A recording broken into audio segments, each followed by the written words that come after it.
Randall, with the re-release of this, I mean, how concerned were you how the print was going to look like? Well, I've seen a lot of movies that from the past where the colors all get sort of purple. As a matter of fact, a lot of the old grease prints have turned, I guess they call it magenta. So I was a little concerned. But they went back to the original negatives, and they did all kinds of special work, and they went to the original black and white three-strip stuff and did all kinds of magic. And the print looks like a new movie. You know, it's funny, with a lot of re-releases, they have director's cuts or they add new footage.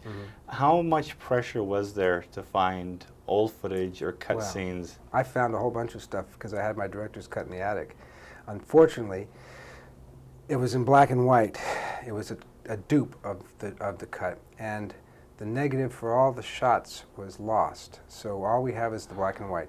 And we tried colorizing it, and it just didn't match enough because there was, you know, when you make a copy from a black and white, there's no way to add the detail back. So I feel maybe it'll be on the Laserdisc, some of the shots and scenes that we didn't have. Okay, I think I got my story here. Now, what are the scenes that are There's in black and little white? tiny clips, little one-liner jokes. There's one shot of Travolta with the frog going, "Hiya, kids, hiya, hiya," you know, like from the Andy Devine show in the 50s. And that's the frog that goes into Patty Simcock's purse and she throws it in the air. I don't know why they made me take that out. It was a funny joke, Travolta with the frog. I mean, but in those days, they wanted the movie to move fast. So every time there was any chance to take something out, they would.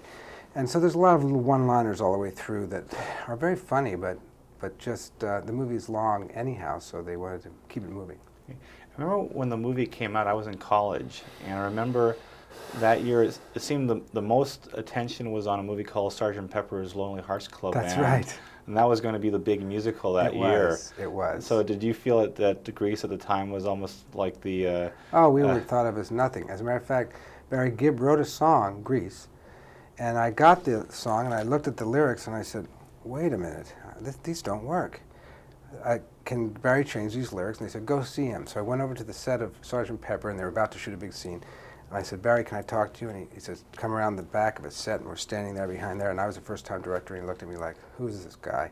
I said, Barry, you know, our movie, you haven't seen any of our footage, but it's an up-tempo, happy-go-lucky thing. And what am I reading here? Life is a time of illusion, wrapped up in trouble and laced in confusion. This isn't our movie. Can you change the lyrics? And he said, why don't you shoot a serious scene?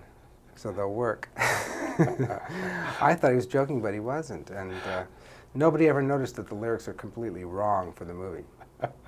That's funny.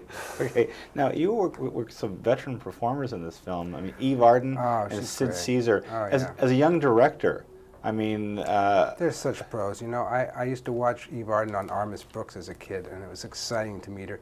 She was a wonderful lady and totally professional, along with Sid Caesar. Those old-timers, you know, they hit their marks, they say their lines, they do whatever you want. You can tone them up, tone them down.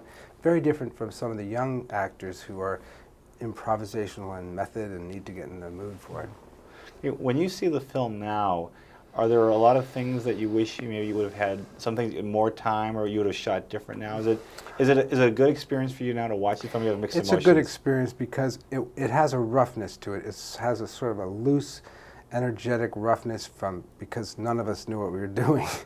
But what we did have was enthusiasm, and that comes across. I think if I tried to make it real slick and perfect, it wouldn't have that sort of crazy feel that it has. And quick last question, how did people react to Travolta on the set back then?